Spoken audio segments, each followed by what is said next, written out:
usted lleva viajando a países miembros de la Unión Europea desde hace muchos años. ¿Qué cambios ha notado desde que España se incorporó en el 86? Pues comencé a viajar a Europa antes de que entrásemos en la Unión Europea. En aquella época mis viajes eran esporádicos, pues los españoles no se nos permitía viajar con frecuencia. Los viajes estaban reservados a los extranjeros, que en número no muy importante copaban los altos puestos de dirección de la empresa. En principio fueron los americanos, cuando éramos Chrysler, y después franceses, cuando nos compró Peugeot. Creo que la entrada de España en la Unión Europea llevó a nuestra nación a la mayor transformación y modernización de nuestra historia. En efecto, teníamos una inflación antes de entrar del 10% anual y pasamos al 5%, un PIB del 70% y pasamos al 90%.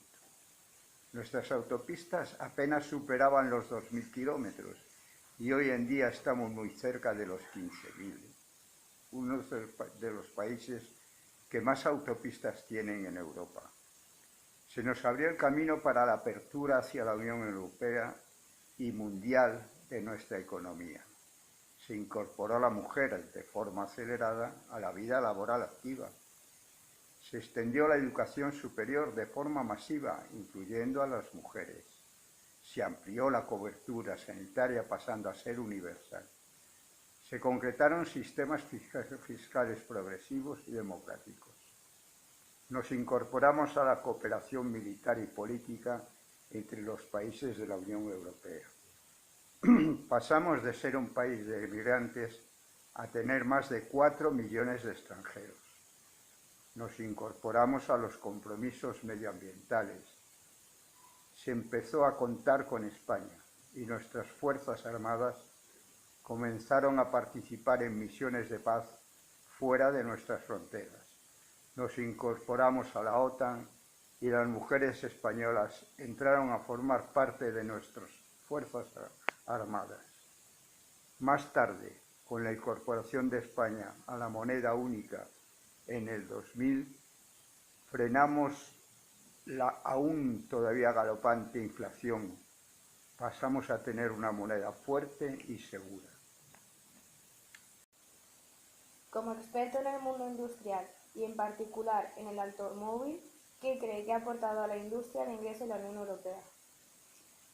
A nivel general, de la industria española tuvo que soportar una competencia tremenda, una invasión de productos del extranjero de mejor calidad y menos precio, a pesar de tener en nuestro país una mano de obra más barata que en el resto de Europa. Invadieron también nuestro mercado los productos agrícolas extranjeros, también con mejores precios. Múltiples empresas tuvieron que cerrar, lo que aprovecharon empresas extranjeras para comprar instalaciones a buenos precios y venir a fabricar en España, donde se encontraba una mano de obra más barata. En cuanto a la automoción, comencé a trabajar, al finalizar mis estudios universitarios, en una compañía eléctrica y en poco más de un año me incorporé a una empresa de automoción que por aquellos años comenzaba a prestigiarse en el mercado español, compitiendo con Enasa, la empresa estatal de camiones Pegaso, y donde además de fabricar camiones muy prestigiados en España, empezamos a fabricar automóviles de la marca Chrysler, y los americanos se multiplicaban en los puestos de dirección. En pocos años más fuimos vendidos a Peugeot, marca francesa de prestigio en el mundo del automóvil, y fueron desapareciendo los americanos y llenándonos de franceses, todos también en puestos de dirección. Tanto los primeros como los segundos nos relegaban a un segundo término los españoles, sobre todo en las relaciones con las casas madre, por lo que no éramos conocidos por parte de nuestros dirigentes en el extranjero. Esta situación cambió radicalmente con nuestra incorporación a la Unión Europea y de forma no muy rápida comenzamos a viajar los españolitos y por lo tanto comenzamos a ser conocidos fuera de nuestras fronteras y donde nos conocieron y nos consideraron en lo que valíamos. y fuimos ocupando puestos de relevancia, tanto en la fábrica de Madrid como en el extranjero. Yo, personalmente, fui nombrado el ingeniero residente de la fábrica de Villaverde en Madrid y posteriormente, con los franceses ya instalados, pasé a ser el director del centro de estudios dentro de la fábrica de Peugeot en Madrid.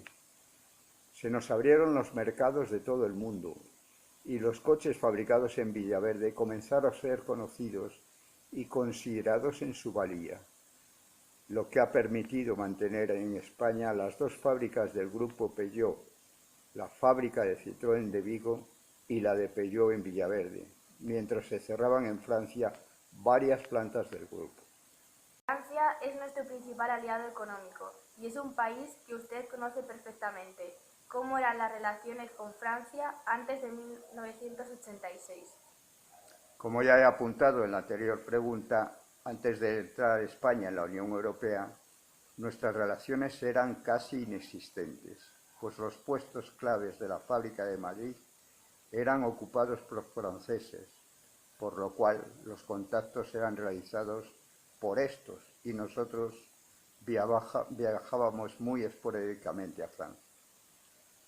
No podíamos ocupar en nuestra fábrica puestos relevantes que tuviesen dependencia directa de Francia y no se nos permitía ocupar puestos ni en la propia Francia ni en las otras filiales de nuestra casa madre en otros países.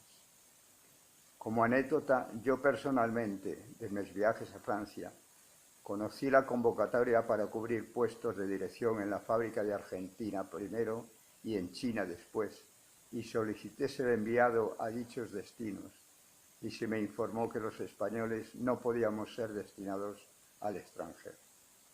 Más tarde un colaborador mío fue destinado a Argentina y varios compañeros míos fueron destacados a Francia concretamente, y esto fue debido a nuestra entrada en la Unión Europea.